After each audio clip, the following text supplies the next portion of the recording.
Are you a dental student preparing for NEET MDS examination? Are you a student who have had hard time staying on track for the NEET preparation? Are you scared how to cover up 18 subjects for NEET MDS? Are you a student who wants to secure a good All India rank and a government seat? Then this video is for you. Hi guys, my name is Dr. Harsh Manekar. I am currently pursuing post-graduation in Goa Dental College and Hospital, Bangoli, Goa. I secured All India rank of 198 in NEET MDS examination. Right from childhood, I have had personal liking towards academics, wherein I scored 95% in 10th standard, 94% in 12th standard, board topper in biology subject, 100 out. I scored 100 out of 100, and I was a gold medalist for BDS examination, topping in orthodontics as well as prosthodontics. So here I am there to help you in your journey of NEET MDS examination and making your life a little easier. So guys, we'll be talking briefly today about a NEET 2026 timeline from today till March, and supposedly if the exams is happening in next March, then how to plan your day for students, how many hours to study. First, I would start with who should answer NEET MDS examination. First of all, the resources for studying NEET MDS examination and how to study for NEET MDS examination.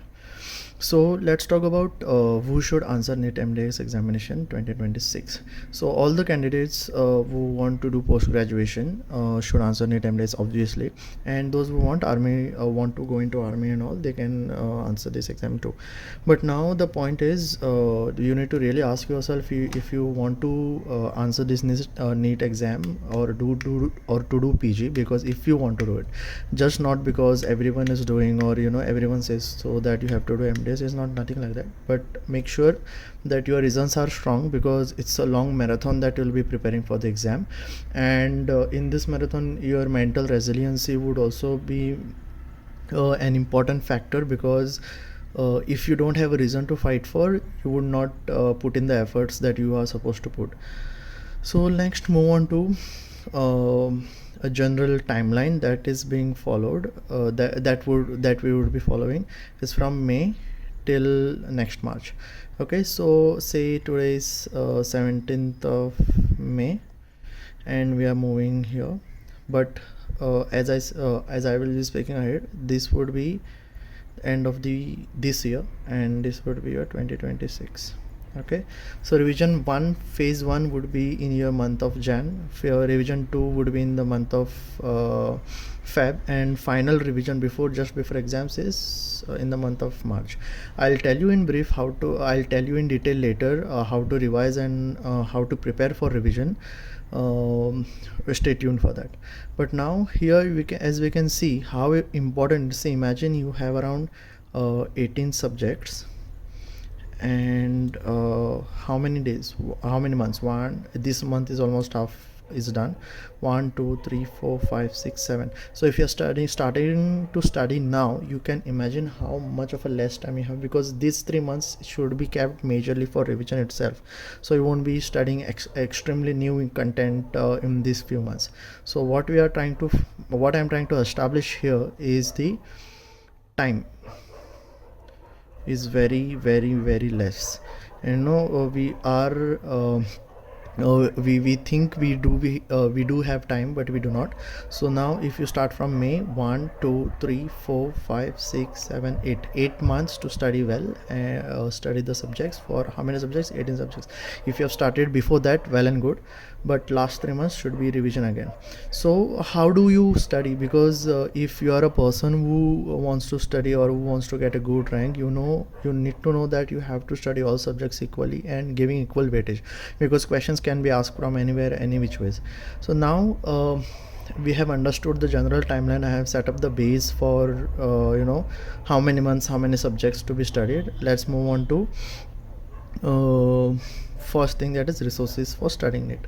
So resources for studying NEET MDS exam is, I have divided them into two things. That is, one is your books that you'll be using, and other thing which will be a coaching.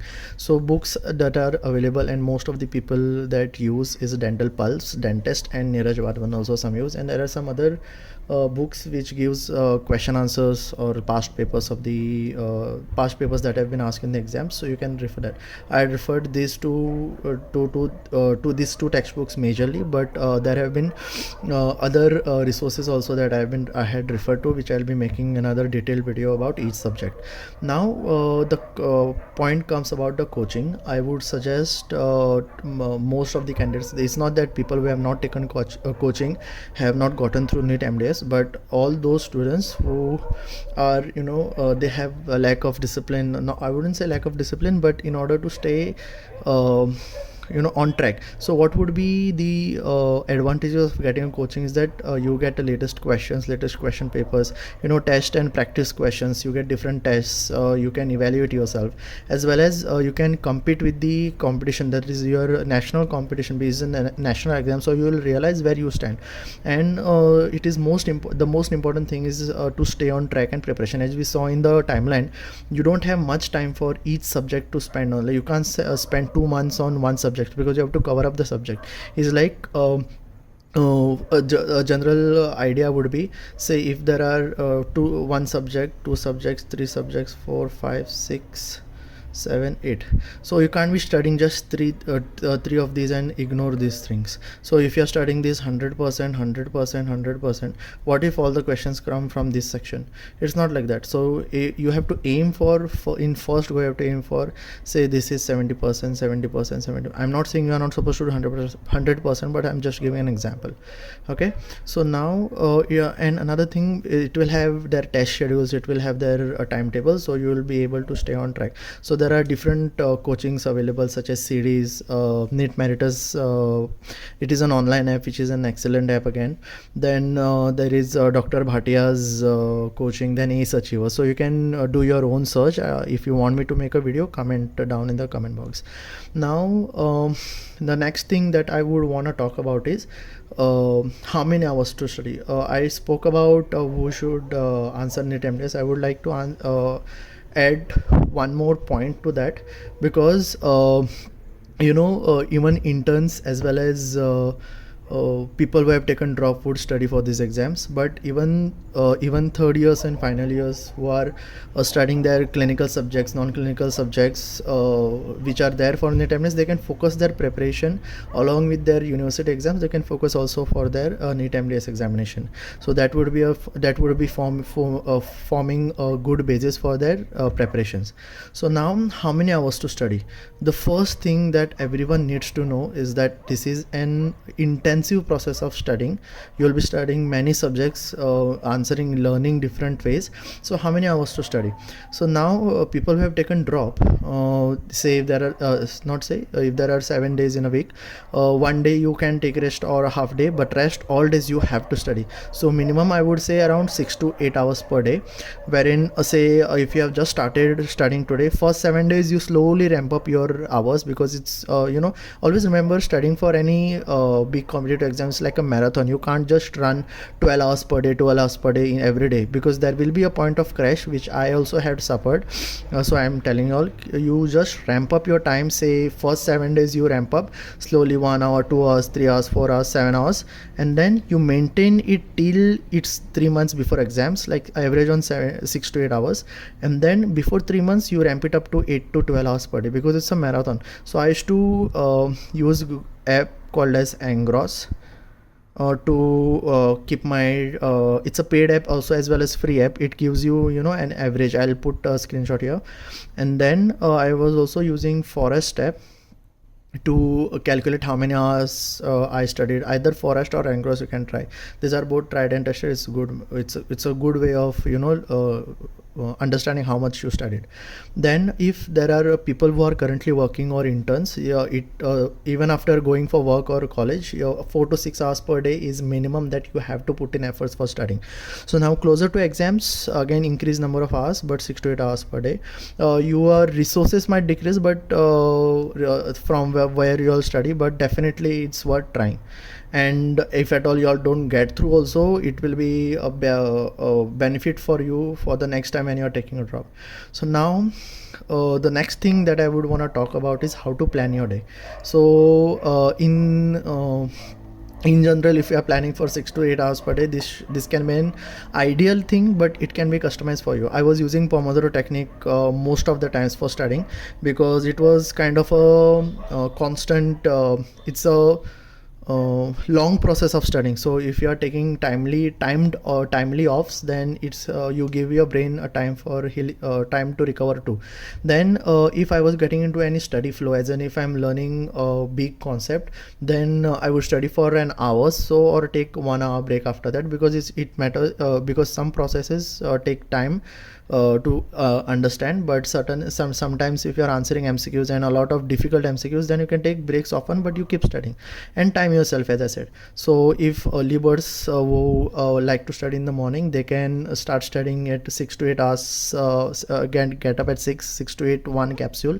8 to 9 they can take breakfast or anything, have their daily routines done, and then 9 to 11:30, 11:30 to 12 break again, 12 to 2 study, 2 to 3 lunch, 3 to 5:30 again study, 5:30 to 6 take a break again, 6 to 8 one capsule, 8 to 9 again dinner, 9 to 11, and to 11 to 6 is study, sleeping. So this is just outline wherein you can create a capsule.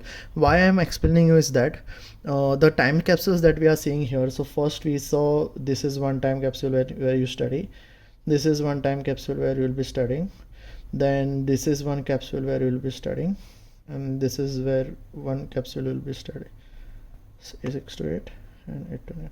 So why I'm telling you is that you remember the timeline that I had told you last time. This is an important thing for you later, because when you're studying here, say example,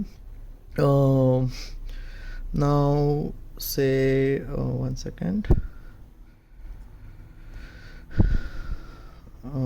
say if you're studying here, okay, now in this section you have 4 capsules, right? 1, 2, 3, 4. I'm just giving an example.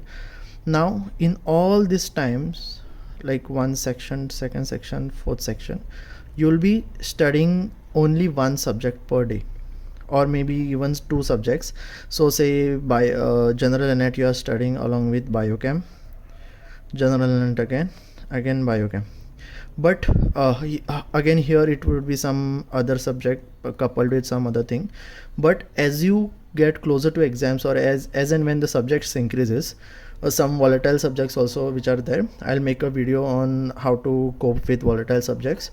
Now as you come closer here, now this singular learning capsules will change, and this would be kept for revision. Say now here you can keep 3 for singular learning and 4th capsule for revision per se. Then as and when time comes, you are learning this, increasing your revision or revisiting back. But if you don't have time, again increase and increase studying, and then start revising in these capsules and this way. So this is general idea where these capsules are made. And night owls, as you can see, 10 to 1:30 you can study, depending whichever flexible timing is for you, but studying should not stop. Now the next point I would say is how to study for NEET MDS examination. This is a marathon. You have to remember it would go on and on and on. So you have to do smart study, so that how would you decrease those 18 subjects and combine them together. So I would suggest you should be combining topics and subjects such as say general medicine, physio and pharmac. They have a lot of overlapping things. So learn a process in a way wherein you understand one physiology of it, then you go to the even I would say general path, wherein you understand say for example there is some liver diseases which we study, so understand physiology of it. Then go for general medicine, like what diseases are we talking about, then how do we treat, would come under pharmacology. Infections per se also will first understand the physiology of your body, how it happens, and then you go for general medicine perspective of it, then treatment, and what happens at the pathology level. So you are studying entirely thing as a holistic package rather than studying each subject differently. Microbiology, pathology also has a lot of overlapping subjects, topics such as immunology, DM or dental materials, consonant or pedo have a lot of again overlapping topics, so you can combine them too. Then you can, next one is study to revise. I would say study to revise, so that even whatever notes which you are making, whatever you are doing should be easy, should make your life easier at the end, so that you are capable of revising your subjects easier. And there is a habit we develop wherein if you are unable to do it, or if you are not capable of doing it, I would not say not capable, but due to some time constraints or anything, something happens, do not leave topics for later, because you will never revisit them. So as if you have a time frame, say 1 week you have given for one particular subject, complete as much as possible. And even if you are not able to complete it, write it down on a piece of paper and paste it somewhere, so that you can remember these topics are remaining from this subject. Otherwise it will be very difficult for you to remember what is left from where, when you are at the end, when you have a lot many subjects to revise. Now many people have this question of should we study theory first or MCQs first. So this is a very dynamic process wherein you have to some of the topics where you already know certain things, you can directly start from MCQs. But if you do not know the basis of it, you do not understand what the process is or anything, you go through theory and then MCQs. So it's an iterative process, you go back and forth and understand. Now the third point again I would say is revise and revise. So in order to revise, you have to make sure you are this fourth point, where is one source information. So if you are making one page or one note, I will discuss in note making for these exams in detail later, but one source information, everything that you want to know should be in one place there itself. So this would help you later in revision, wherein you don't waste time in order to find out different things from different books. Now the fourth point that I would say is, this is in competitive exam, you have to develop aptitude or skill for answering or approaching MCQs. How would you answer it? Watch videos online. I would make a video later, but you should make sure that your aptitude or skill for answering or approaching MCQs increases. Now this being done, I would be making another video. So what we would be discussing is making notes for competitive exams, like for us it's NEET MDS. Then how to plan and execute revision specific scientifically based space repetitions, how to go about it. There are apps also to help it. I'll tell it about more, and in detail discussion of different books I used during my NEET preparation. So now here I would like to say, comment NEET MDS for link of Telegram group or Discord community, wherein like-minded individuals are preparing for NEET MDS. They can study together in an online library. They can solve doubts as well as have accountability partners, because it's a long process. So there are a lot of other juniors as well as students as well as my friends that I used to like to help in their exams. Here are the testimonials. So if you really like this video, please like and comment, and also share with the fellow dentist or a dental student who would be benefiting from this video. Thank you.